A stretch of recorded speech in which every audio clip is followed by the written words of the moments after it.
Hey guys, welcome back to the channel. Today I'm going to show you how to pay later with Temu without a credit card. So guys, before we begin, you can click on my link in the description below to get a $100 coupon bundle or use my code to get a 30% discount on Temu. And now guys, just simply add to cart the item that you want to buy.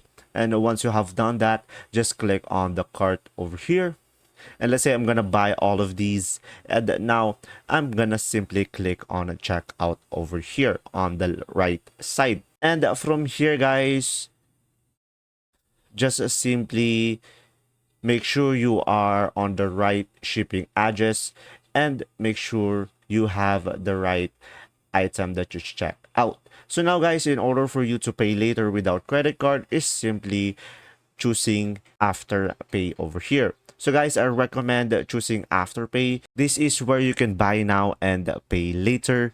So guys, I recommend using Afterpay as a payment method. When you don't have an Afterpay, you can just simply create an account. Or guys, what you could try is using Klarna or Affirm down below. And there you go. Just simply select this payment method and you'll be able to do a pay later. If this video was helpful, please like and subscribe, and thanks for watching. See ya!